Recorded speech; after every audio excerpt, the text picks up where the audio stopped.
feliz viernes a cada uno. Entonces hoy tenemos un tema muy interesante que tiene que ver con los alquileres de renta a corto plazo. ¿Ok? Es importante que tengamos en cuenta todos los beneficios que tiene y qué es lo que se puede hacer. Cada una de las estrategias que se utilizan en bienes y raíces, tanto la renta a largo plazo como corto plazo, tienen sus ventajas. En este momento van a encontrar muchas cosas que tal vez no estaban muy claro y espero que con los ejemplos que se utilicen en esta presentación puedan tener un poquito más de claridad sobre este asunto. ¿Ok? Nuevamente, este es el aviso legal que Ana María ya lo hizo.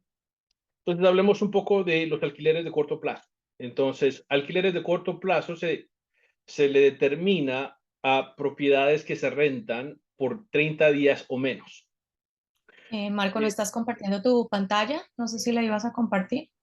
sí, la tengo compartida. No sé si se está No, viendo. no. Sí, Yo la sí se estoy... ve, yo la estoy viendo. Ok, Oh, perdón, excelente. yo Sí, no yo la estoy también la Gracias. estoy viendo. viendo. Yo creo que puede ser algo del dispositivo. Entonces Ok. puedo ser yo, disculpen. Entonces, el alquiler nuevamente de corto plazo son 30 días o menos. Cuando algunos de ustedes o algunos de los clientes están haciendo Airbnb o algo por el estilo, regularmente los alquileres tienen a ser muchísimo menos, ¿ok?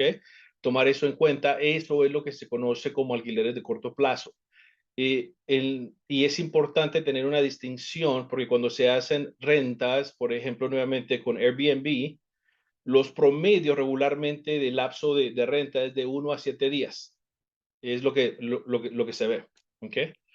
Ahora, en esta parte, lo importante es lo siguiente. ¿Cuáles son los beneficios? Los beneficios en general, ¿ok? No voy a eh, dar un listado extenso porque son demasiadas deducciones que se utilizan en la parte de impuestos, ¿ok? Pero nuevamente, tiene que ver una con los ingresos que se generan a través de estas rentas, pudiesen pagar un impuesto menor si las cosas se utilizan correctamente. Deducciones son un listado bastante extenso y lo otro que tenemos son las depreciaciones, no solo la depreciación normal, pero también las depreciaciones aceleradas. ¿Ok? Entre las rentas de corto plazo se encuentra algo que se le conoce como la regla de los 14 días, se le conoce también como Augusta Rule, y en el IRS se le conoce como la sección 280A. ¿Qué significa esto? ¿Ok?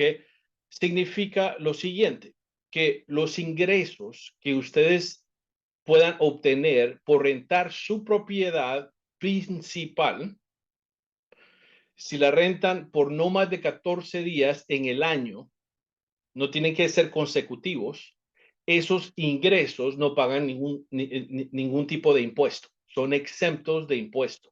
¿Ok?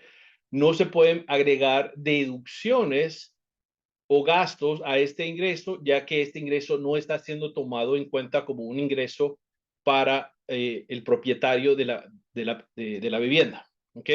Es importante tener esto en cuenta porque hay unas estrategias muy específicas que se pueden utilizar acá y poder obtener ciertos beneficios sin tener que pagar impuestos. ¿Ok? Vamos a ver un caso. Laura, ella es una inversionista que está en Miami y tiene dos propiedades. Cada una de estas propiedades tiene un carácter muy particular. Una de las propiedades es su vivienda personal y la otra es una propiedad de renta, pero está rentándola exclusivamente a corto plazo. Entonces vamos a ver qué es lo que tiene ella. En la propiedad principal, entonces ella alquila su propiedad por 14 días en el año. La renta que ella colecta son de $600 por cada día que la propiedad se renta. La segunda propiedad lo hace a través de Airbnb y la renta aproximadamente 70% del año con unas tarifas de $600 por día. Tiene una hipoteca de 30 años con un préstamo de $300,000, un 5% de interés, paga al año $15,000 de interés, $4,000 de seguro y $5,000 anuales en impuesto de propiedad. Eso es lo que sabemos de ella hasta el momento. Ahora vamos a ver cómo funciona y el impacto que tiene eso en sus impuestos. Entonces vamos a ver lo siguiente. Los ingresos de la primera propiedad fueron $8,400.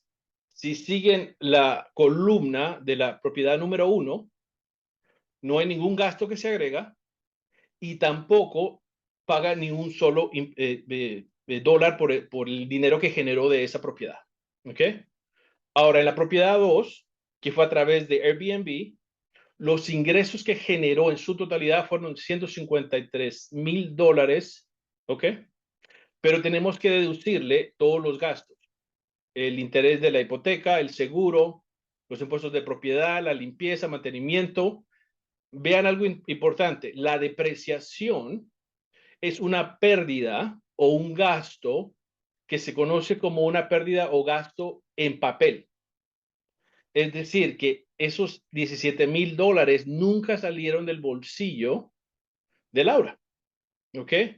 Entonces, ¿qué es lo que sucede? El ingreso que entró menos los gastos y la depreciación causan que el ingreso total que va a pagar impuestos sea de $84,000. Un gran beneficio. Ahora vamos a ver el impacto que tiene eso del lado de impuestos federales. Ojo, no estoy incluyendo acá el impuesto estatal porque cada estado es diferente. ¿Ok? Solo para que tengan eso en mente. Entonces vamos a asumir que por los ingresos que ella tiene, su tasa impositiva es 24%. Eso quiere decir que ella tiene que pagar $20,000 en impuestos por lo que generó de la propiedad número 2. Como el ingreso que ella tuvo fue a través de las rentas, si ella solo utiliza una LLC, donde ella es la única miembro, o si es una LLC con 2 miembros o más, de todas maneras van a pagar cada uno de los dueños en conjunto, o si es una sola persona, lo que hemos estado hablando en otros seminarios, y es el self-employment tax. El self-employment tax es lo que se le conoce como el Social Security y Medicare. Como dueño de una LLC o un inversionista haciendo todo esto a nombre personal, no se le está deduciendo eso de un cheque porque no es empleado, entonces este impuesto se tiene que agregar de igual manera. Entonces estamos hablando que en su totalidad, ¿ok? Porque es un 15.3% del monto neto, estamos hablando casi $13,000 adicionales para un total de $33,000 que tienen que pagar, Laura tiene que pagar de impuesto. Ahora, vamos a ver acá en la siguiente tabla cuánto se ahorró de impuestos simplemente por asegurarse de tomar la depreciación correcta. Y para que tengan en mente, hay dos maneras de hacer la depreciación de propiedades residenciales. Tenemos la depreciación de residencial donde se separa el valor de la tierra o del lote y la propiedad. El valor de la propiedad es lo que vamos a tomar para poder hacer la depreciación, ya que la tierra no se puede depreciar. El valor de la propiedad se va a dividir por 27.5 años. Y esa es la depreciación que regularmente vemos en los impuestos, aunque desafortunadamente varios clientes nuevos que nos han llegado muchas veces teniendo propiedades, no se les está haciendo la depreciación o la depreciación está incorrecta. Entonces están perdiendo un beneficio que puede afectar sustancialmente sus impuestos. Entonces veamos lo siguiente. En la tabla número 2 tenemos que los ingresos de 8,400 no pagaron impuesto, más la depreciación, que nuevamente es un gasto, pero es un gasto en papel. Quiere decir que no salió de nuestro bolsillo. Eso quiere decir que $25,000 no pagaron impuesto. Tomando los mismos números del porcentaje de impuesto federal, se está ahorrando $6,000. Y del lado del self-employment tax se está ahorrando casi $4,000. Entonces, solamente en esta estrategia simple, se está ahorrando $10,000 en impuesto. De lo contrario, el total que hubiese tenido que pagar en impuestos hubiera sido $43,000. Es un impacto significativo. Ahora, mi pregunta es la siguiente. ¿Creen ustedes que hay manera de deducir aún más y rebajar ese monto de impuesto que Laura tiene que pagar en este momento? Son $33,000 en impuestos. Pónganme en el chat si creen que se puede hacer algo adicional para poder bajar los impuestos. A ver, si se puede, no se puede, ¿qué piensan? Vamos a darles un par de segundos ahí, pongan en el chat si piensan que sí se puede o no se puede. Sí se puede, nos dice Reina Turcios. Excelente, excelente. Solo Reina va a recibir la siguiente deducción. Excelente, perfecto. Entonces vamos a ver qué es lo que se puede hacer y el impacto que tiene adicional. Entonces, Laura tenía su propiedad en una LLC y escogió convertir esa LLC en una S Corp y también pagarse un salario. Vean el impacto que tiene. Y vamos a hacer acá, tenemos el contraste de la LLC normal versus cómo impacta si se convierte en una LLC, en una S Corp. Entonces, nuevamente tenemos el ingreso de la propiedad que sí pagaba impuesto a $153,000, menos todas las deducciones que ya comentamos anteriormente. Llegamos al punto de tener un ingreso de $84,000. Eso no cambia en ninguna de las dos estructuras. ¿Qué es lo que va a cambiar? Vean la siguiente parte donde dice salario de S Corp. Este es el salario que se está pagando Laura. El salario de ella es $25,000. Ahora, ¿qué es lo que sucede con esto? El neto, la ganancia neta de la S Corp ahora es casi $60,000. Entonces, del lado que tiene que ver con el impuesto del self-employment tax, vean la diferencia. Con la LLC solamente eran casi $13,000. Al hacer el cambio, lo que va a pagar son $3,825. ¿De dónde sale ese gasto? Ese gasto sale única y exclusivamente de lo que se pagó Laura a través de su salario, de su W2. Quiere decir que la diferencia, estamos hablando de casi $60,000, donde dice $59,327, ¿ok?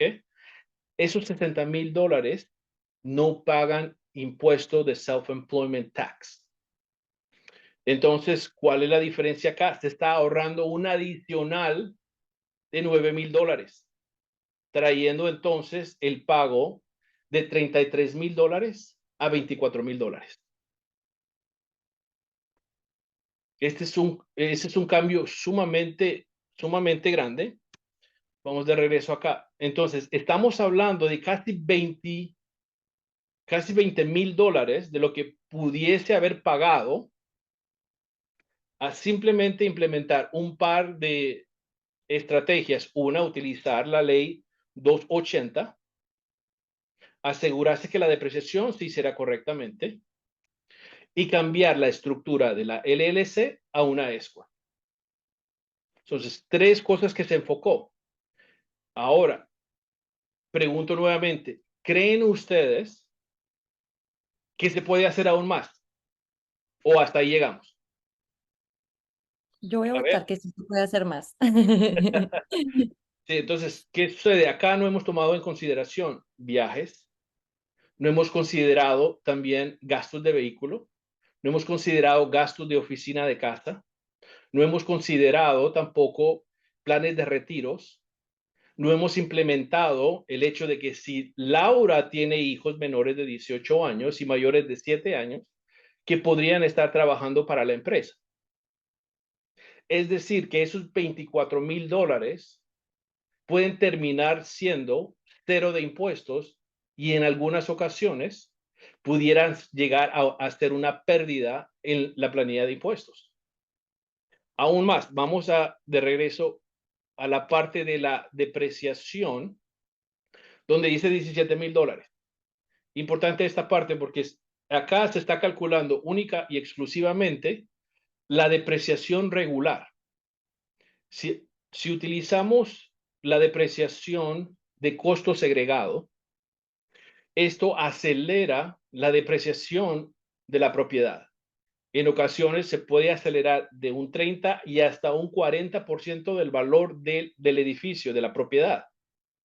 Es decir, que esta propiedad que estaba valorada, si no estoy mal, $4,000, $400,000, si no estoy mal, no recuerdo. Creo que era 400,500 aproximadamente. Es posible que hubiera tenido una deducción acelerada de más de 100 o $150,000.